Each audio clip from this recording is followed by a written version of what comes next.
Every modern war is decided long before the first shot is fired. Not by generals, not by weapons, but by numbers. Calculations that predict how an enemy will move, when resources will run out, which strategy wins before anyone pulls a trigger. And one of the minds who built that foundation was a black mathematician named David Harold Blackwell, whose work shaped military strategy, Cold War decision-making, and defense systems still used today. But you won't find his name in history books about warfare. You won't see his face on documentaries about the men who won World War II or the Cold War, because while his math was trusted to decide the fate of nations, he himself was denied access to the rooms where those decisions were made. David Blackwell was born in 1919 in Centralia, Illinois, a railroad town sitting right on the line between North and South. His father worked maintaining locomotives for the Illinois Central Railroad. His mother stayed home raising 4 children. They weren't wealthy, they weren't connected, but they recognized something in their oldest son. He taught himself to read as a boy. By elementary school, teachers were promoting him ahead of his grade level because he was solving problems faster than they could teach them. At 16, he entered the University of Illinois Planning to become an elementary school teacher. That was the ceiling for black students back then. You could teach at black schools if you were lucky. But a professor noticed Blackwell working through a geometry problem and asked him a question that changed everything. "Have you thought about graduate school?" Blackwell hadn't. Nobody in his family had gone to college, let alone graduate school, but he kept going. Bachelor's degree in 3 years. Master's a year later. And in 1941, at 22 years old, he became the 7th African American in US history to earn a PhD in mathematics. His thesis was on Markov chains, a way of modeling systems that move from one state to another based on probability. Think of it like predicting whether it will rain tomorrow based on whether it rained today. Sounds simple, but the math behind it powers everything from Google's search algorithm to how hospitals predict patient outcomes. Blackwell figured out patterns in how these systems behave over time, and his work caught the attention of John von Neumann, one of the most brilliant mathematicians alive. Von Neumann was at the Institute for Advanced Study in Princeton, and he wanted to meet Blackwell. So Blackwell got a prestigious 1-year fellowship to work there. He was thrilled. This was the place where Einstein worked, where the smartest minds in the world gathered. But when he arrived, he learned something that would define the rest of his career. Princeton University, which was right next door to the institute, refused to let him attend lectures or use their facilities because he was black. The president of Princeton wrote a letter to the director of the institute complaining that they were abusing the university's hospitality by admitting a black man. Blackwell wasn't even asking to enroll as a student. He just wanted to attend seminars and use the library like every other fellow at the institute. They said no. So while white mathematicians walked freely between the two institutions, Blackwell worked in isolation. Von Neumann still met with him. After listening to Blackwell explain his thesis for 10 minutes, von Neumann knew more about it than Blackwell did. That's how fast his mind worked, and he told Blackwell to keep going, to keep thinking about probability and decision-making, because those ideas were about to become crucial. After his fellowship ended in 1942, Blackwell sent out 105 job applications, all to historically black colleges, because he knew no white university would hire him. He got 3 offers. 3. With a PhD from a top program and a year at the Institute for Advanced Study, he got 3 responses. He took a position at Howard University in Washington, D.C., and he stayed there for over a decade, publishing paper after paper while white colleagues with half his credentials moved up at Ivy League schools. But then World War II changed everything. Not for Blackwell personally. He was still teaching at Howard, still blocked from the major universities. But the war changed what the military needed. For the first time in history, warfare wasn't just about firepower and troop numbers. It was about timing, resource allocation, probability, and strategy. The Allies needed to figure out where to put ships when hunting submarines. They needed to know how to deploy limited resources across multiple theaters. They needed to test thousands of soldiers for disease efficiently. And they needed to understand when to strike and when to wait. These weren't questions you could answer with intuition. You needed math. Specifically, you needed game theory, probability theory, and decision theory. And very few people in the world understood those fields better than David Blackwell. In 1948, the Rand Corporation, a newly created research organization working on military strategy, invited Blackwell to spend the summer with them in Santa Monica. RAND was where the government sent its hardest problems that would shape the Cold War. Problems involving nuclear strategy, enemy movements, and optimal decision-making under uncertainty. And Blackwell fit right in. He started working on something called the theory of duels. Imagine two people walking toward each other with loaded guns. Each person has one bullet. As they get closer, their accuracy improves, but so do their opponents. The question is, when do you fire? Fire too early and you'll probably miss, leaving your opponent with a clean shot. Wait too long and they might shoot first. What's the optimal moment? This wasn't an abstract puzzle. This was a Cold War strategy dressed up as a math problem. Replace the two duelists with two nuclear superpowers. Replace the bullets with missiles. Replace the distance with time. When do you strike? When do you wait? How do you make decisions when the stakes are total annihilation? Blackwell's work on these problems appeared in RAND research memoranda that were read by military planners, strategists, and policymakers throughout the 1950s. He also worked on something even more directly tied to warfare. In 1949, he co-authored a paper called Application of Theory of Games to Identification of Friend and Foe.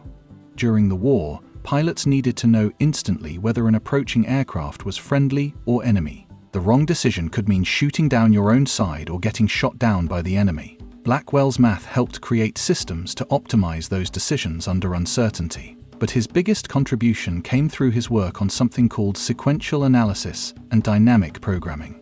These are methods for making optimal decisions over time when you don't have perfect information. Think of it like this.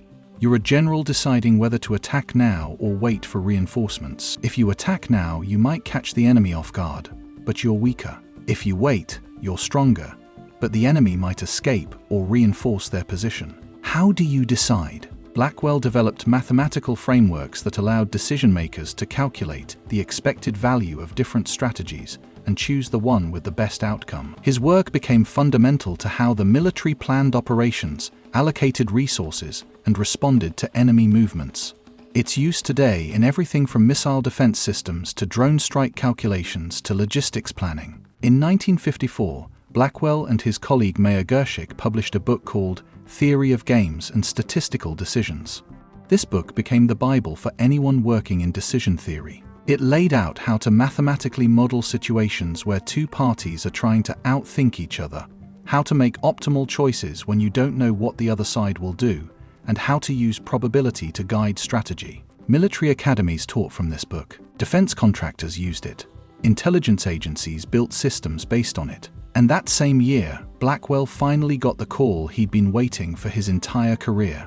The University of California, Berkeley, invited him to join their faculty. He became the first black professor with tenure at Berkeley and the chairman of the newly created Department of Statistics. At 45 years old, he finally had the position his work deserved. But here's the irony that defines his entire story. While Blackwell was at Berkeley teaching the next generation of mathematicians, his ideas were being used in war rooms, Pentagon briefings, and classified strategy sessions. The military trusted his math enough to base life and death decisions on it. They used his frameworks to decide when to launch operations, how to deploy troops, and how to allocate resources during the Cold War. But Blackwell himself was never in those rooms. He was never consulted directly. He was never asked to brief generals or advise presidents. His work was absorbed into the system and stripped of his name. Other mathematicians would cite his theorems without knowing who he was. Military strategists would use frameworks he developed without realizing a black man created them. His ideas became infrastructure, invisible and foundational, holding up the entire edifice of modern strategic thinking while he remained unknown outside academic circles. In 1965, Blackwell became the first African American elected to the National Academy of Sciences. In 1979, he won the John von Neumann Theory Prize for his contributions to decision theory and dynamic programming. But those honors came from mathematicians who understood what he'd done. The wider world had no idea. There were no documentaries, no congressional medals, no public recognition of the man whose math had shaped decades of military policy. Today, if you study operations research, game theory, or decision science, you'll encounter Blackwell's work constantly. The Blackwell theorem, which every statistics student learns, is named after him. Blackwell's approachability theorem is used in economics and machine learning. Blackwell's renewal theorem appears in engineering and probability theory. His work on dynamic programming laid the foundation for how AI systems make sequential decisions today. Modern warfare is even more dependent on math than it was in Blackwell's time. Drones navigate using probability algorithms. Missile defense systems calculate trajectories in real time. Military AI uses decision theory to identify targets and predict enemy movements. All of it traces back to foundations that Blackwell helped build. In 2012, President Barack Obama posthumously awarded Blackwell the National Medal of Science. He had died 2 years earlier at 91, still coming into the Berkeley Math department almost every day until just before he passed. The award recognized his contributions to mathematics and statistics. It didn't mention the military applications. It didn't acknowledge that his work had quietly shaped how nations fight wars. And maybe that's fitting, because Blackwell himself never sought the spotlight. In a 1983 interview, he said something that reveals how he thought about his work. "I'm not interested in doing research, and I never have been. I'm interested in understanding, which is quite a different thing. And often to understand something you have to work it out yourself because no one else has done it." He wanted to understand how systems work, how decisions should be made, how probability governs outcomes. He found beauty in the math itself, not in the applications. But the applications happened anyway. His equations ended up in targeting systems. His theories guided Cold War strategy. His frameworks became part of how modern militaries think. The United States military used his brain while denying him access. They trusted his math while refusing him entry to Princeton's mathematics building. They built defense systems on his ideas while keeping him out of the Pentagon. They won wars using strategies he helped develop while most Americans never learned his name. Wars are remembered for battles: Normandy, Iwo Jima, the Tet Offensive. We remember generals like Eisenhower and Patton. We remember technologies like radar and the atomic bomb. But we don't remember the equations that made those victories possible. We don't remember the mathematicians who calculated optimal strategies while being excluded from the institutions their work was defending. David Blackwell's story is about genius that was used but not acknowledged, about contributions that were foundational but invisible, about a mind so powerful that the military depended on it even while the society around him tried to keep him in the margins. His math decided when missiles launched, where troops deployed, and how resources moved across continents. But his name appears in textbooks, not history books, in academic journals, not war memorials. And maybe the deepest lesson in his story isn't about what he accomplished despite the barriers. It's about what we lost because of them. Blackwell didn't get to work at Princeton when he was 22. He didn't get offers from top universities when he finished his PhD. He spent years teaching at underfunded black colleges when he should have been at the center of American mathematics. How much faster could game theory have developed if he'd had the resources and collaborations he deserved from the start? How many problems could have been solved earlier? How many other black mathematicians never got the chance he fought for? We'll never know.